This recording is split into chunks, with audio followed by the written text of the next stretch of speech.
Les invitamos a escuchar el Catecismo de la Iglesia Católica, dirigido por Monseñor José Ignacio Munilla.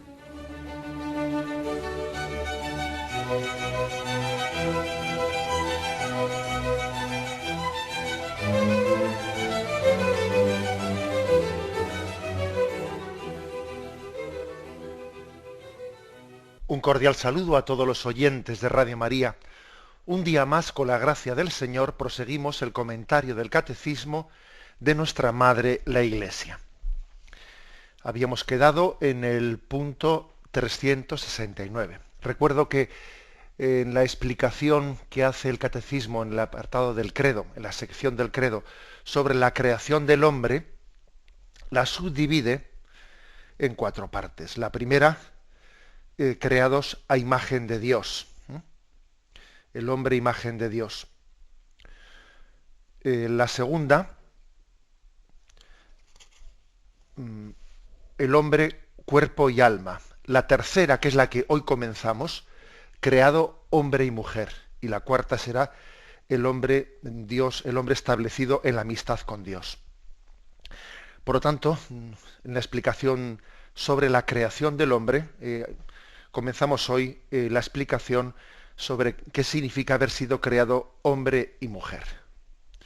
Quisiéramos en 2 días abordar este aspecto, por el hecho de que se nos permite, en primer lugar, hablar de la igualdad y diferencias entre el hombre y la mujer queridas por Dios, y en segundo lugar, que lo haríamos mañana, el uno para el otro, una unidad de 2, hombre y mujer. Bien, como decía, es a partir del punto 369. Igualdad y diferencia queridas por Dios. El hombre y la mujer son creados, es decir, son queridos por Dios. Me detengo ahí, y esta afirmación tan sencilla y tan profunda, que el hombre y la mujer han sido creados, es decir, queridos por Dios, tuvimos ocasión de comentarla cuando hablábamos de qué significa ser imagen de Dios. Ser creados es ser queridos. Teológicamente casi es un sinónimo el haber sido creados y el haber sido queridos. Es decir, Dios nos ha pensado, ha decidido darnos la vida en un acto voluntario, consciente, plenamente libre, y eso para nosotros es la fuente de nuestra dignidad y de nuestra autoestima, decíamos también en uno de los programas anteriores, y de nuestra autoestima. Es decir, que no somos una especie de paso casual, de un devenir ciego. No. Hemos sido queridos expresamente. Creado es lo mismo que querido. Y el hombre, el ser humano, el hombre, la mujer, necesita, para su madurez, tener este concepto bien integrado en su vida, tener integrado en su vida el hecho de que hemos sido queridos, hemos sido amados, que hemos nacido del amor y que en la vocación en la que hemos sido creados consiste precisamente en repetir lo que hemos recibido. Si hemos recibido una existencia por amor, estamos llamados a dar esa existencia por amor. La paternidad y la maternidad es como repetir lo que hemos recibido de Dios. Y la paternidad y la maternidad tiene también diversas formas, porque, por ejemplo, los que somos célibes y no nos casamos, las personas que son estériles y no pueden tener hijos, no por ello dejan de poder expresar esa paternidad y esa maternidad, pues de otras formas, de formas espirituales. Es decir, que tomar conciencia de que somos creados es lo mismo que decir somos queridos. Y eso es lo que nos configura. Si a mí me configura el haber sido querido, resulta que mi existencia consiste en repetirlo, eso que yo he recibido como fundante en mi existencia. ¿Cuántas veces hemos oído por ahí historias increíbles? Hace poco escuché yo la historia de una persona que daba un testimonio de que ella era hija de un aborto fallido. O sea, es decir, habían intentado abortarla a esta persona, pero por lo que fuera, pues el aborto fue fallido, falló el aborto, y la niña resulta que en vez de nacer, bueno, en vez de salir fuera del útero materno, pero ya muerta, ya asesinada, pues resulta que por un fallo del médico abortista nació viva, y entonces ya no se atrevieron a matarla estando fuera. O sea, fue un aborto fallido. Y bueno, esta persona daba un testimonio de lo que cuando ella se enteró de tal cosa, porque claro, enterarse de esa noticia, la crisis interior que pudo suponer para ella, ¿no? Y cómo le pudo llegar a sanar el haber conocido que, bueno, que aunque ella no hubiese sido fruto de un matrimonio, de un amor de un padre y una madre, ¿no? Sin embargo, sí había sido querida explícitamente por Dios. Dios sí la había creado.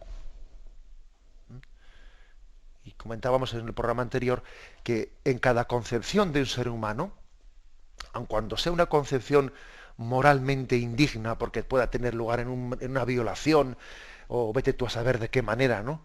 Aunque el entorno humano sea indigno, pero sin embargo en cada concepción Dios se ha comprometido con esa persona, queriéndola y supliendo con su acto de amor, con la creación del alma. Dios crea e infunde el alma allá donde un ser humano ha sido biológicamente concebido. El querer de Dios está llamado a ser la imagen del querer del hombre, pero cuando el amor del hombre falla, el querer de Dios, el amor de Dios, está llamado incluso a suplir el querer del hombre. Por lo tanto, ser creados es ser queridos. Esto es importante, tenemos que grabarlo a fuego en nuestro corazón. Nosotros a veces cuando hablamos del tema de la creación, solemos hablar un poco en un tono de curiosidad, a ver cómo surgió esto, cómo fue el principio, qué teorías explicativas hay, ¿no? Parece como si la creación, el tema de la creación, tuviese principalmente la finalidad, el objeto, no sé, de satisfacer dudas o curiosidades intelectuales, ¿no? Pudo ser así, pudo ser de otra manera. Si es que lo de menos es eso, ¿eh? Es la satisfacción de una duda. Hombre, es verdad que también tenemos derecho a preguntarnos el cómo, ¿eh? El cómo, o sea, porque somos seres racionales y también conocer nuestro origen es legítimo, ¿no? Y preguntarnos. Pero lo principal del dato de la creación no es tanto satisfacer una duda de cómo comenzó esto, sino ¿por qué comenzó esto? Y la respuesta es ¿por qué hemos sido amados? ¿Por qué hemos sido queridos? Es más importante eso que la curiosidad de cómo. Hay un acto de amor, pues, en la concepción del hombre. Bien, sigue adelante este punto, el 369, y dice: el hombre y la mujer son creados, es decir, son queridos por Dios. Por una parte, en una perfecta igualdad, en tanto que personas humanas. Y por otra, en un ser respectivo de hombre y de mujer. En una perfecta igualdad, dice, perfecta igualdad en la dignidad de la persona humana. El concepto de persona humana en gran parte le debe al cristianismo, en la historia del cristianismo, le debe mucho, muchísimo. El cristianismo, no voy a decir que haya inventado el concepto de persona, pero sí que lo ha formulado y lo ha popularizado y ha hecho de él, pues, algo, un elemento común para todos nosotros, ¿no? El concepto de persona, en gran parte, se ha elaborado en la historia del cristianismo gracias a la encarnación, gracias a la reflexión que hemos hecho en el misterio de la encarnación. Es decir, una persona divina se ha hecho hombre. Y es esa persona divina la que, sin dejar de ser él, persona divina, ha adquirido nuestra condición humana. Y esa reflexión sobre la encarnación, eso ha ayudado mucho a entender qué es ser persona, o sea, la dignidad de ser persona. Claro, por ejemplo, ¿cuántas veces hemos hecho la reflexión de decir, es que si alguien hubiese atentado contra Jesús en el seno de María, imaginaros, ¿no? Que alguien hubiese atentado intentando provocar, ¿no? Pues un aborto durante el embarazo de María. Bueno, no únicamente hubiese cometido un homicidio, es que también podríamos decir que hubiese hecho un intento de deicidio, o sea, de atentar contra el Hijo de Dios, contra la persona del Verbo encarnada. O sea, es decir, que nos ayuda mucho en la cristología, nos ha ayudado para entender el concepto de persona. Entender que la dignidad de la persona no está sobre todo en la perfección de la naturaleza. Porque claro, si la dignidad de la persona estuviese en la perfección de la naturaleza, pues es que entonces uno diría, claro, pues esta raza es más digna que esta otra porque tiene bastantes más centímetros de altura. Y además esta otra raza es más digna que esta porque, fíjate, pues porque tiene un coeficiente intelectual superior. Y esta otra raza y esta persona tiene una naturaleza enferma y claro, no tiene expectativas de futuro, luego tiene menos dignidad que esta otra que tiene más expectativas de futuro. Es decir, es que si la dignidad de la persona, si la dignidad del ser humano la ponemos más en la naturaleza que en la persona, es que le hemos fastidiado. Eso es precisamente, ¿no?, lo que ha ocurrido pues en tantas luchas raciales. ¿Qué decir, no, del nazismo, de la locura nazi en el siglo XX? ¿Qué decir, no, de esos enfrentamientos tribales, etcétera? ¿Qué decir de ello, no? El problema está detrás de eso, o sea, no se ha descubierto el concepto de persona. Aquí nuestra dignidad no está tanto en nuestra naturaleza. El hecho de que alguien sea anciano, sea joven, el hecho de que alguien sea enfermo, sea sano, sea rico, sea pobre, sea más coeficiente intelectual, más alto, más bajo, eso no es lo que le da la dignidad. No le da la dignidad su naturaleza. La dignidad se la da el ser persona. El ser persona. Bueno, digo que la historia del cristianismo ha ayudado mucho, mucho en la elaboración de este concepto de persona. Y, por ejemplo, cuando pues, se hace esa declaración de los derechos humanos en la ONU después de la Segunda Guerra Mundial, eso de decir todos los seres humanos son iguales en dignidad, hombre, supone ya un reconocimiento explícito del concepto de persona. Oye, que somos personas, independientemente de que nuestra naturaleza, ¿no?, pues pueda ser diferente o pueda tener grados, o sea que eso es totalmente secundario comparando con la dignidad de persona. La persona es un tú, es un interlocutor para Dios. Si es un interlocutor para Dios, ¿cómo no va a serlo entre nosotros? Si Dios le reconoce la misma dignidad a ese enfermo que a ti, ¿cómo tú puedes decir, ese es un enfermo? Pero bueno. Bien, como veis, es una gran afirmación de la doctrina cristiana. La igual dignidad de todos los seres humanos. Y obviamente la igual dignidad del hombre y de la mujer, claro, que es hacia donde va el punto que hoy estamos explicando. Perfecta igualdad y al mismo tiempo es un ser respectivo de hombre y de mujer. Es decir, Dios nos ha creado al hombre y a la mujer, ya lo veremos también en las imágenes bíblicas, en una igualdad, pero además también creados llamados a la comunión entre el uno y el otro. O sea, no nos ha creado para que seamos islas, no, sino nos ha creado con esa tendencia, con esa capacidad, con esa vocación a la comunión entre el hombre y la mujer. O sea que el concepto de persona no es un concepto que nos aísle, no, el concepto de persona precisamente nos dignifica en la medida que estamos abiertos al otro, primero a Dios, y también el uno al otro, el hombre a la mujer. Y la amistad también, por supuesto, no únicamente esa unión esponsal, también la unión de la amistad entre nosotros y la paterno-filial, etc. Es decir, que como personas nos configura la relación. La relación. Por eso esas imágenes falsamente, ¿no?, románticas de el hombre aislado, como si el hombre aislado fuese pues el hombre no contaminado. Pues eso es un gran error. Es un gran error el pensar que el hombre que se aísla es el que no se contamina de las influencias nefastas de la sociedad. No, no. El hombre que se aísla no crece. Ese hombre náufrago de una isla no es un hombre más digno, todo lo contrario.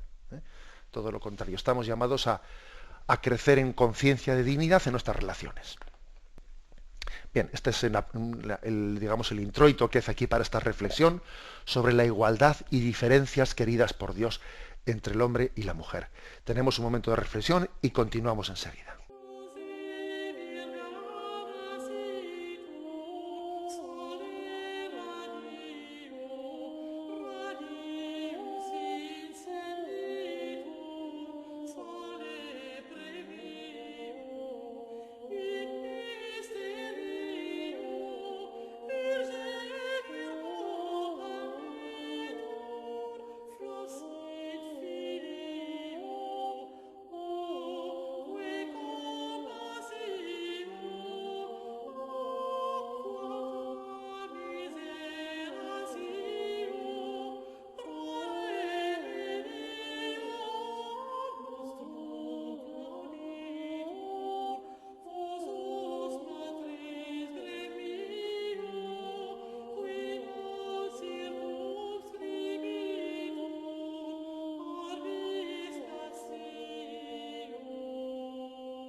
Escuchan el programa Catecismo de la Iglesia Católica con Monseñor José Ignacio Munilla.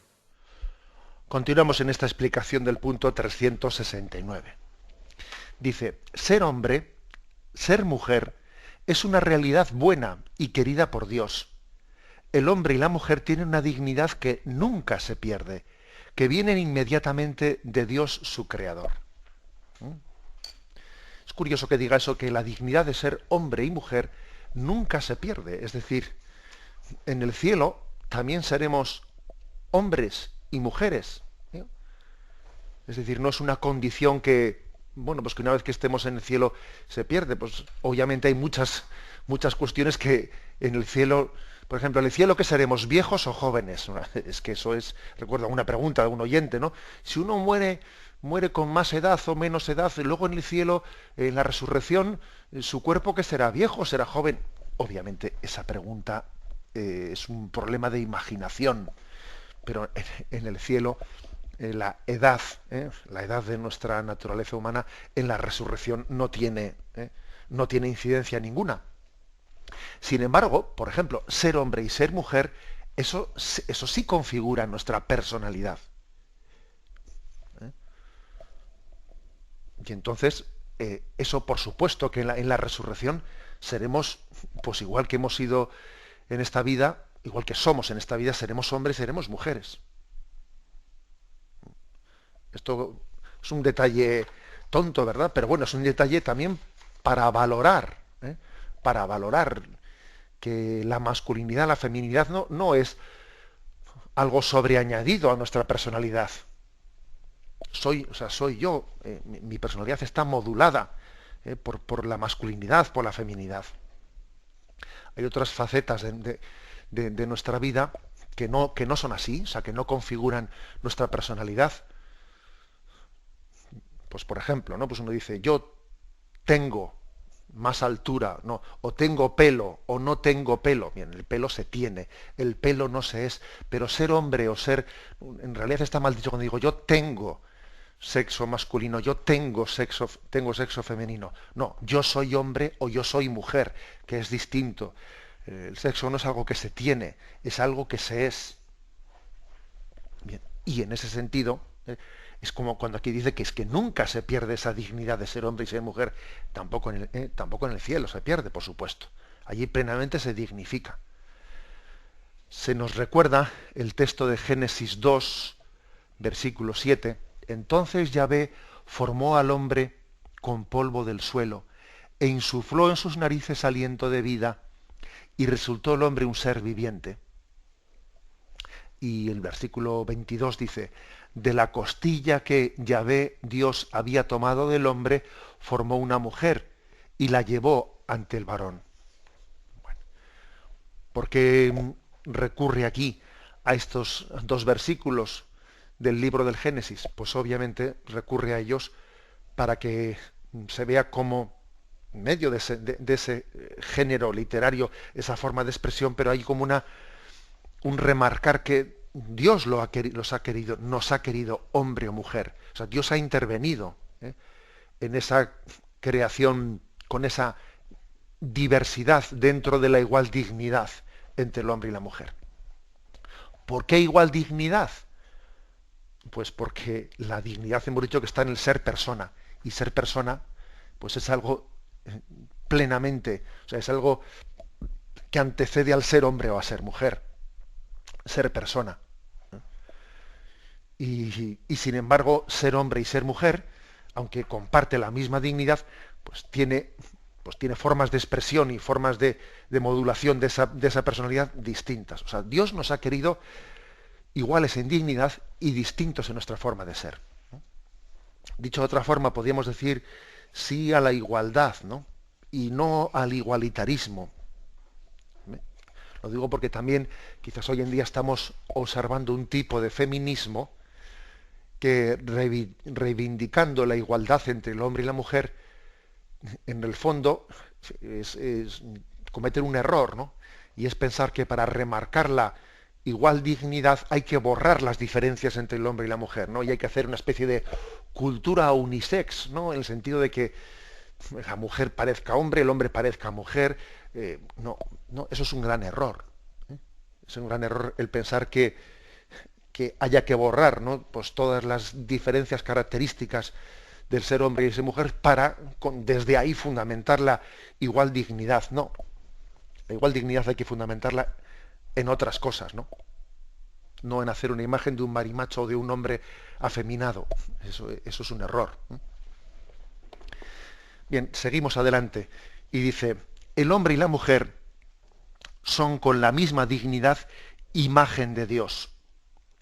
En su ser hombre y su ser mujer reflejan la sabiduría y la bondad del Creador. Ser hombre y ser mujer, bueno, pues es que, claro, yo soy consciente que es difícil ahora traducir esto, ¿no? Si un oyente me preguntase, bueno, a ver, ¿de qué manera el ser hombre y el ser mujer reflejan aspectos distintos, ¿no? Distintos de la sabiduría de Dios? Es difícil concretarlo. Es difícil.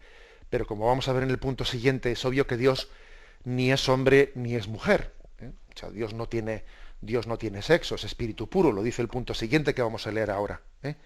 Entonces, sin embargo, esa infinitud de Dios es reflejada, esa eterna, esa inmensa sabiduría y bondad de Dios, esa belleza inmensa, en parte, ¿no?, es reflejada en la feminidad, en parte es reflejada en la masculinidad. cada uno de nosotros, es como cuando suele ocurrir, ¿no?, que el rayo de luz entra por un cristal de esos que hace que se divida esa luz, ese rayo de luz en una multitud, en un diafragma de colores. Pasa el rayo de luz por un cristal, se divide en un haz de colores. Bueno, algo así ocurre, ¿no? Dios, al crearnos, en el hombre y en la mujer, pues expresan matices distintos que reflejan la imagen de Dios de formas bueno, complementarias y distintas. Pasamos al punto 370, ¿no?, que dice: Dios no es en modo alguno a imagen del hombre. No es ni hombre ni mujer. Dios es espíritu puro, en el cual no hay lugar para diferencia de sexos. Luego seguimos leyendo, habíamos adelantado ya lo que afirmaba este punto. Bueno, esto es importante, ¿eh? Es importante el decir, Dios no es a imagen nuestra, sino que nosotros somos a imagen de Dios. Uno de los problemas que solemos tener a veces es que cuando a Dios le llamamos Padre, claro, a veces quien ha tenido una mala experiencia de paternidad en esta vida tiende a pensar, uy, Dios es Padre, pues como sea como el mío, y parece que está proyectando en Dios el concepto de... Bueno, que se entiende, ¿no? Se entiende que tengamos esa tendencia, pero claro, eso hay que purificarlo. Es decir, somos nosotros a imagen suya, no Él la imagen nuestra. Y toda experiencia humana, mala o imperfecta, que nos dificulte por proyección en Dios, que nos dificulte comprender su bondad y su misericordia y su ternura, hay que purificarla. Dios es más, Dios está por encima de, incluso, por cierto, incluso una mala experiencia que haya tenido con un sacerdote, incluso una mala experiencia que haya podido tener en el seno de la Iglesia con un ministro de Dios, etc. O sea, Dios está por encima. Dios se sirve de sus ministros, se sirve de un padre, se sirve de una madre, pero al mismo tiempo Dios está por encima de... Tiene instrumentos suyos, pero los instrumentos, no, por supuesto que no le agotan a Dios, no son capaces de contenerle, que va, en absoluto. Esto es importante, muy importante en nuestra vida. Bueno, Dios es espíritu puro, y en ese sentido, ser hombre, ser mujer, está configurando nuestra personalidad, pero no la de Dios. No la de Dios. Fijaros una cosa, un detalle que puede parecer así un poco rizar el rizo, ¿no?, pero es así. En el momento actual en que un ser querido nuestro, pues difunto, todavía está esperando la resurrección, imaginaros pues una hermana nuestra que falleció, un padre, una madre que falleció, ¿no?, y está separada de su cuerpo, o sea, su alma en Dios está a la espera de la resurrección final, ¿no? Y estando separada de su cuerpo, alguno podría pensar equivocadamente, bueno, pues entonces en este momento ese alma separada del cuerpo ni es hombre ni es mujer, porque el cadáver pues es el que tiene las cualidades físicas de naturaleza del sexo, ser hombre y ser mujer, ¿no? Con lo cual ese alma separada del cuerpo en este momento no tiene sexo, ni es hombre ni es mujer. Pues no es verdad. Esa persona,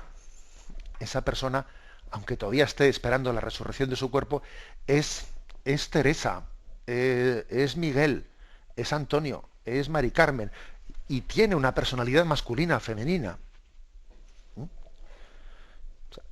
Con esto quiero decir, es un ejemplo concreto, ¿no?, para dar a entender cómo la masculinidad, la feminidad afecta a nuestra personalidad. No es únicamente una cuestión, digamos, física, no, también que afecta a nuestra personalidad. Incluso ese alma, temporalmente, ¿no?, separada del cuerpo, en la escatología intermedia, ese alma es hombre, es mujer. Bien, tenemos un momento de reflexión y continuamos enseguida.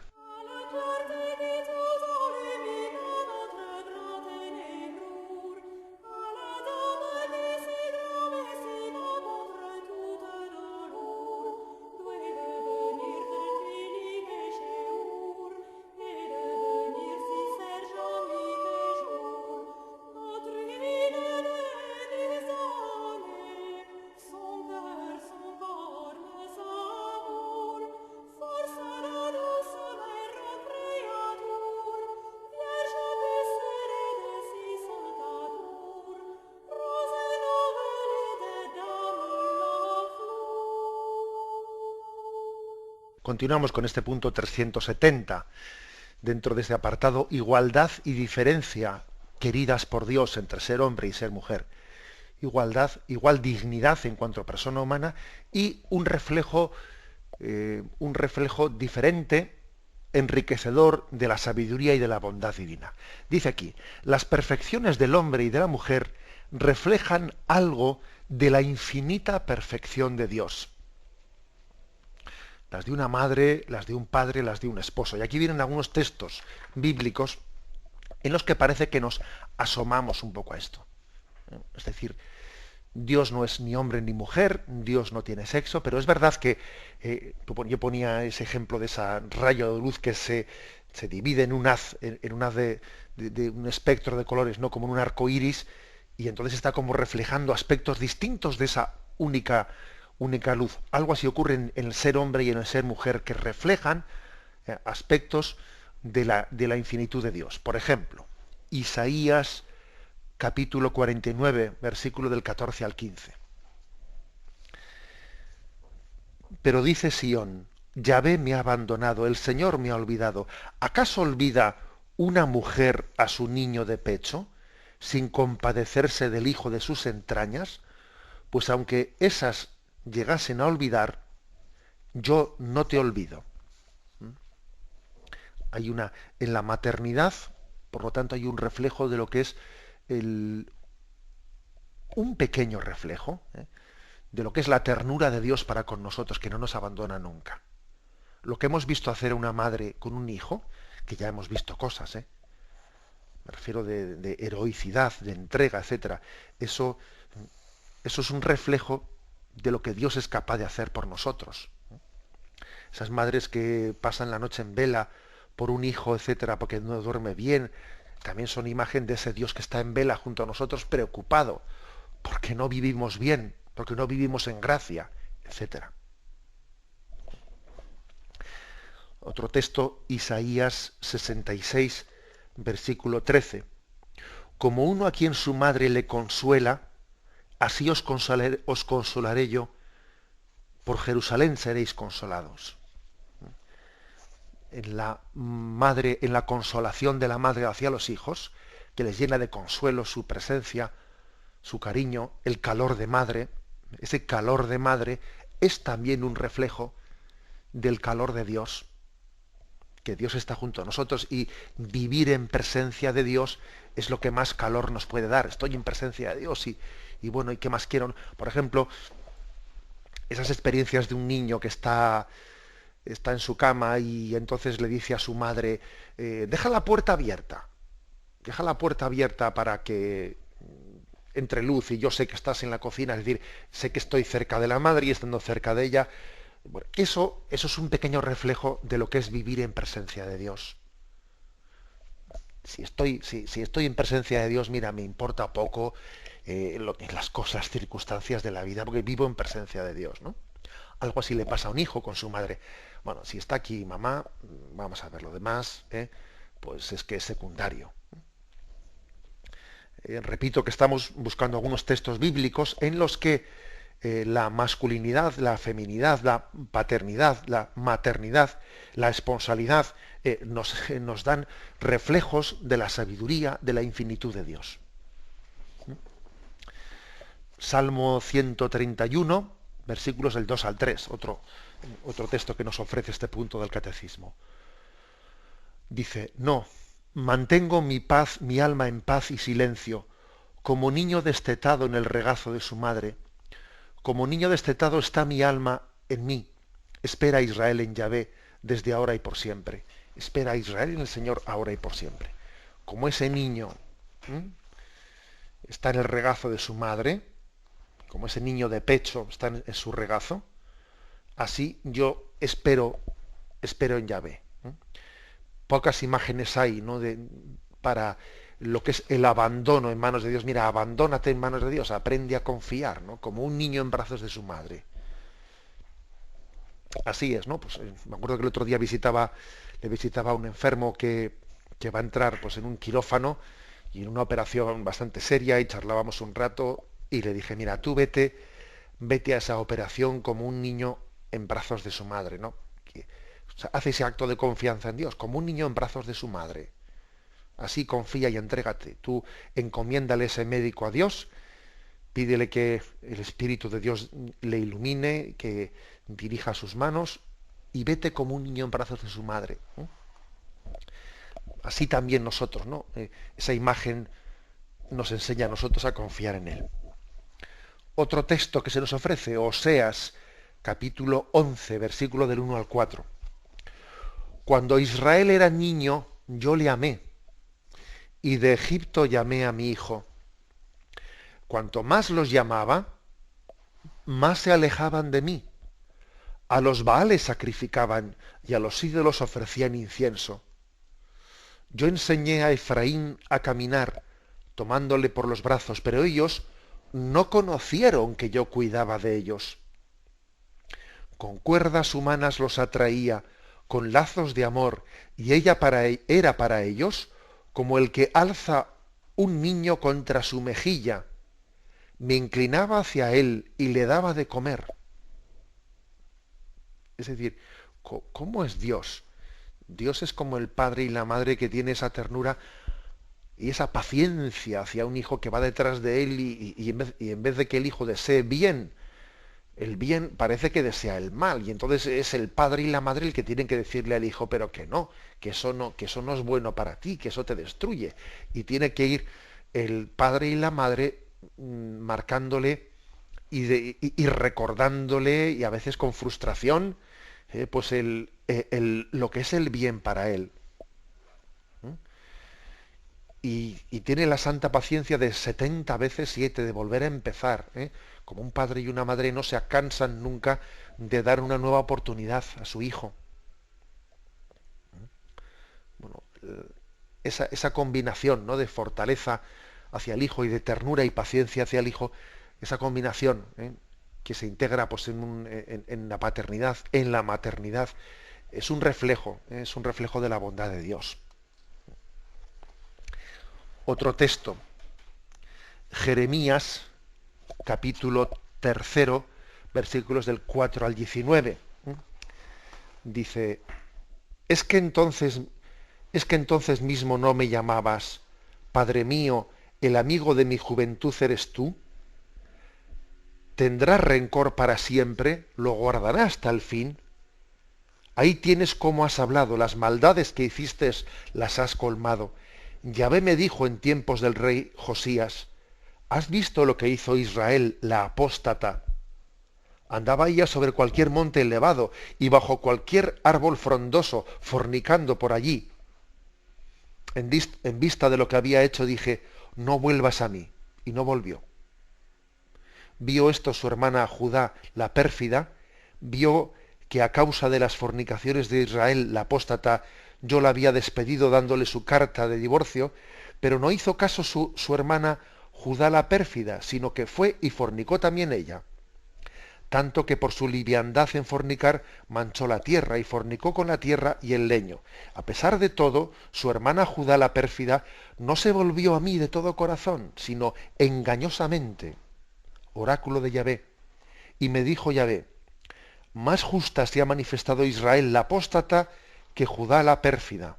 Anda y pregona estas palabras al norte y di, vuelve Israel la apóstata, oráculo de Yahvé, no estará airado mi semblante contra vosotros, porque piadoso soy, oráculo de Yahvé, no guardo rencor para siempre. Tan solo reconoce tu culpa, pues contra Yahvé tu Dios te rebelaste, frecuentaste a extranjeros bajo todo árbol frondoso, y mi voz no oísteis. Volved, hijos apóstatas, porque yo soy vuestro Dios. Os iré recogiendo uno a uno de cada ciudad, y por parejas de cada familia, y os traeré a Sión. Os pondré pastores según mi corazón, que os den pasto de conocimiento y prudencia. Bueno, este texto también hace referencia a la imagen, por una parte, esponsal, a la fornicación, que es infiel al amor esponsal, y a Yahvé le duele que Israel, que tiene que ser su esposa, sea infiel y se vaya con cualquiera, y al mismo tiempo también mezcla la imagen esponsal con la imagen paterno-filial. Un padre que quiere que sus hijos, que sus hijas sean fieles y se eduquen en la castidad, etc. Utiliza esa imagen paterno-filial y también la imagen esponsal. Bueno, otro reflejo también en el que la masculinidad, la feminidad son utilizados en la Sagrada Escritura para expresarnos cómo es Dios. Dios tiene un compromiso de fidelidad hacia nosotros como tiene un esposo con una esposa. Un compromiso de fidelidad que Él no rompe incluso aunque nosotros hayamos roto. Aunque nosotros seamos infieles, Dios permanecerá fiel, porque no puede negarse a sí mismo, no puede contradecirse. Dios no puede ser malo aunque quiera. Fijaros bien, ¿eh? Es decir que, bueno, pero Dios no lo puede todo, ya. Dios lo puede todo, pero Dios no puede contradecirse. Entonces Dios no puede ser malo ni aunque quiera. O sea, Dios es infinitamente bueno. Y Él será siempre fiel aunque nosotros seamos infieles. Y para hablar de eso, pues bueno, pues recurre a la imagen de la esposa infiel, del esposo infiel, recurre a la imagen del padre o la madre que es despechado por sus hijos, pero a pesar de eso sigue detrás de ellos. Y esto, el catecismo nos lo dice aquí para decir, bueno, pues mira, pues el ser hombre, el ser mujer, el tener esa llamada a la esponsalidad, a la paternidad, a la maternidad, todo ello es un don de Dios. O sea, somos iguales en dignidad el hombre y la mujer, pero la masculinidad y la feminidad son reflejos de formas de realizar la imagen y la semejanza de Dios. Y de su infinita riqueza hemos recibido. Yo creo que es muy importante que cada uno de nosotros esté reconciliado con su propio sexo, con ser hombre y con ser mujer. A veces se escucha por ahí, ¿no? Dice, yo le tengo envidia a los hombres porque no sé qué, le tengo envidia a las mujeres porque... Bueno, yo creo que es importante que cada uno de nosotros no solo acepte, ¿no? La sexualidad con la que Dios le creó, sino que además viva identificado con ella y gozoso con ella y entienda que ha recibido, ¿no?, parte de esos dones del Creador en esa masculinidad y en esa feminidad. Bueno, continuaremos si Dios quiere mañana. Ahora damos paso a la intervención de los oyentes. Podéis llamar para formular vuestras preguntas al teléfono 917 107 700. 917 107 700.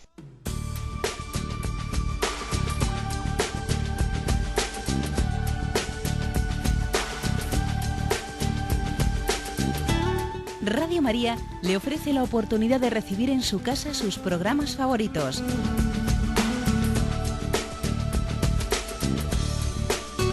Ahora lo puede hacer a través de nuestra página web www.radiomaria.es o bien llamándonos al 902 500 518. 902 500 518. Pídanos el programa que más le interesa en cualquiera de sus emisiones, especificando el día y la hora que lo ha escuchado. Solo nos tiene que decir si lo quiere en CD de audio o CD o DVD en MP3. Haga su solicitud en el 902 500 518 y en www.radiomaria.es. Radio María, más cerca de usted.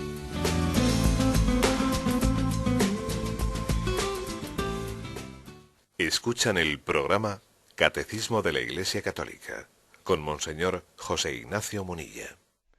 Sí, buenos días. ¿Con quién hablamos? Buenos días, Monseñor. Soy Mercedes de Alicante. Adelante, Mercedes. Mire, yo quisiera preguntarle, ponerle también un poquito a ver qué le parece a usted, tan inteligente que es, yo lo oigo mucho y me encanta. Bueno, que yo le quiero preguntar, el modernismo de la Iglesia después del Concilio Vaticano II está haciendo daño a la Iglesia, porque yo lo pienso muchas veces, porque hay muchas cosas que yo no las comprendo, que yo cuando era niña el respeto que había en la Iglesia no lo hay ahora, y la comunión en la mano está destrozando mucho a la comunión, porque Dios se ha quedado una cosa tan humilde y tan humilde, tan sumamente humilde, que parece que no se le valora lo suficiente. Si Santo Tomás no lo tocó hasta que Dios no lo invitó a tocarlo, hasta que él no lo invitó a tocarlo. Es una cosa tan sumamente grande, que no podríamos, bueno, yo lo comprendo así, yo no sé si tendré razón o no, Monseñor.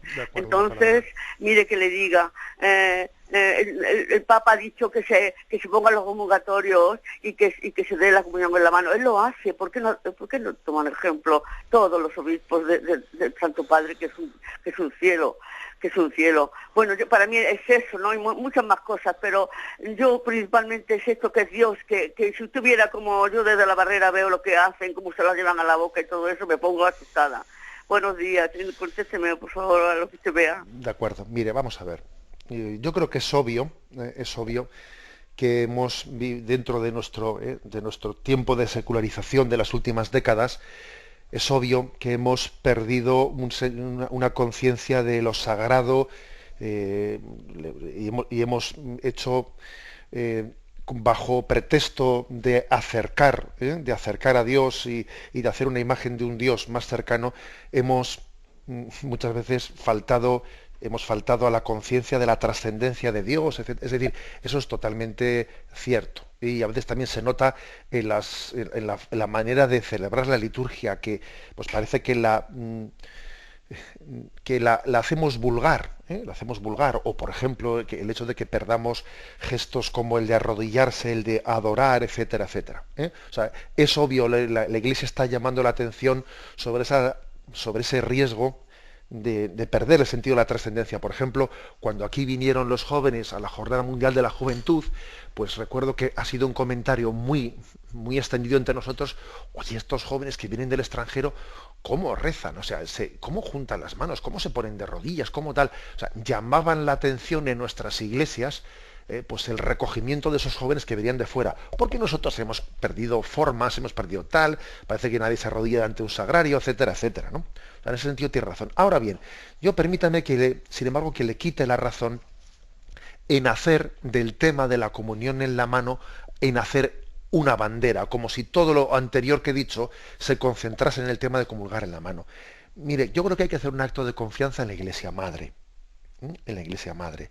Es decir, la comunión en la mano, hubo épocas históricas en los primeros siglos que parece que tenemos conciencia de que así se recibía. En San Agustín, por ejemplo, en el siglo V, el siglo VI, habla de, bueno, pues pon que tus manos sean el trono de Dios. Y se les enseñaba en aquellos primeros siglos de la Iglesia a poner la mano como el trono de Dios, etc. Luego, pues eso pudo cambiar a la comunión en la mano. Luego, después, se dio esa especie de doble posibilidad. Bueno, la Iglesia ya irá diciendo lo que tenga que decir al respecto, sin que ese tema sea una especie de tema bandera. Yo creo que, claro que existen pues peligros de que uno comulgue en la mano de mala manera, sin la necesaria dignidad. Claro que eso también a veces lo vemos, que alguien le pone en la sagrada forma en la mano y se lleva la mano a la boca.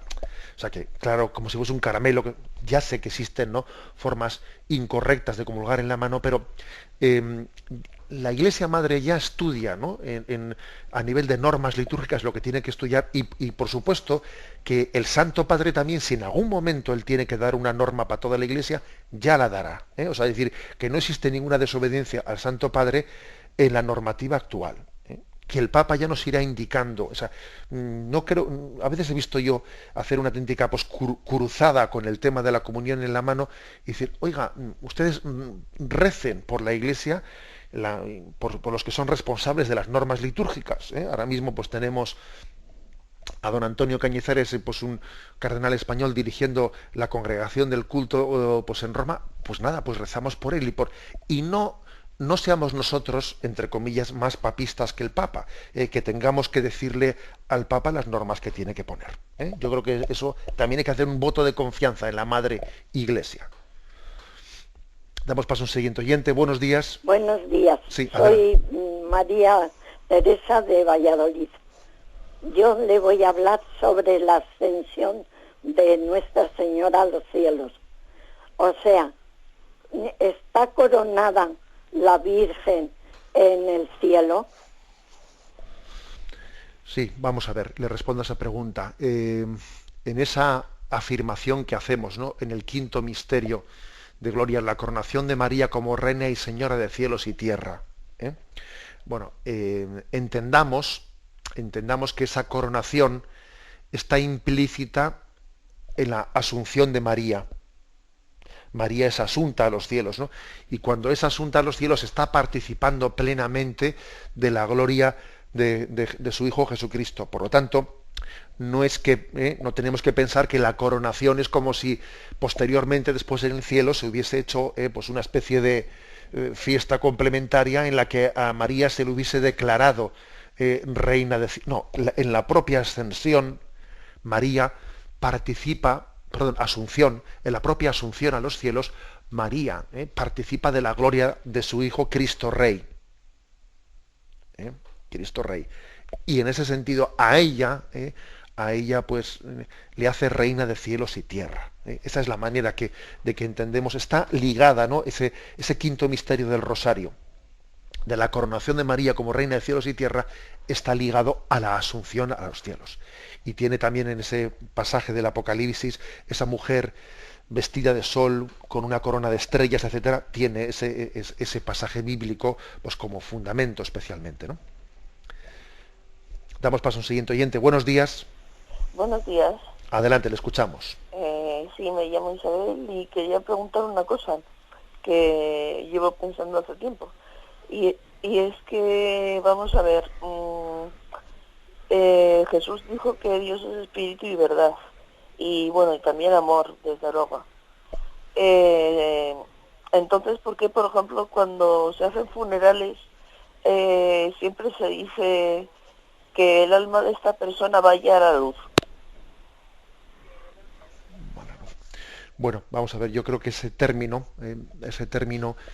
se refiere a que en el momento de nuestra muerte el alma inmortal comparece ante la luz de Dios. Dios es la luz sin ocaso, ¿no? Y entonces ese juicio particular es como un presentarse ante la luz. En Dios no hay oscuridad, Él deja patente toda nuestra vida. Ante la luz de Dios no hay sombras. O sea, el juicio de Dios en el fondo consiste en hacer luz en nuestra vida. Yo creo que ese es el significado, ¿no?, de esa expresión de comparecer ante la luz. Damos paso a un siguiente oyente. Buenos días. Hola, buenos días. Sí, adelante, le escuchamos. Pues mire, que yo quería preguntar, porque las personas que, como ha dicho usted, la distinción entre hombre y mujer en el alma, pues quería saber si las personas que son homosexuales, que eso se nace así, de esa manera, cuando llega el momento de la muerte, esas personas recobran su identidad que no transgredida. Bien, mire usted, ser homosexual no es un tercer género, es decir, se es hombre o se es mujer, no se es homosexual. Una persona, un hombre, una mujer puede tener tendencias o ciertas tendencias homosexuales, es un hombre o una mujer que tiene ciertas tendencias homosexuales, pero no es homosexual. Es hombre o es mujer. Yo creo que también eso lo tenemos que tener claro. O sea, la homosexualidad, ni la transexualidad, ni nada por el estilo, no es una condición, un género diferente, porque no hay más que dos géneros, el masculino y el femenino. La ideología de género nos quiere meter, ¿no?, pues un concepto como si aquí hubiese, además de sexo masculino y sexo femenino, hubiese más cosas, ¿no? Y por supuesto que un hombre o una mujer que hayan tenido en esta vida ciertas tendencias homosexuales, que por otra parte las tendencias homosexuales no tienen por qué ser definitivas y eternas, sino que también pueden ser educadas, pueden ser conducidas, o sea, eso es obvio, ¿no? Bueno, pues también, obviamente, en la resurrección, en nuestra vida, el ser hombre y el ser mujer estará plenamente dignificado y centrado en Dios, porque nuestra afectividad en el cielo alcanzará la perfección del hombre y de la mujer al estar centrados en Dios. Allí la homosexualidad no tendrá ninguna razón de ser. Fíjese usted que incluso el matrimonio, nos dice Jesucristo que no tendrá razón de ser, que allí no seremos esposo y esposa, sino seremos como ángeles unidos a Dios. Luego, imagínese, aplique usted eso a la homosexualidad, bueno, que ya o a una cierta tendencia homosexual, no a la práctica, que por supuesto no ha lugar algo pecaminoso, pero vamos, no me refiero a nada pecaminoso, sino a una cierta tendencia. No habrá lugar, porque incluso la propia tendencia esponsal tampoco tiene lugar en el cielo. Digamos, el amor de Dios es el que finaliza plenamente nuestro corazón, ¿no? Y el que eleva al hombre, al ser humano, a su máxima perfección. La bendición de Dios Todopoderoso, Padre, Hijo y Espíritu Santo, descienda sobre vosotros. Alabado sea Jesucristo.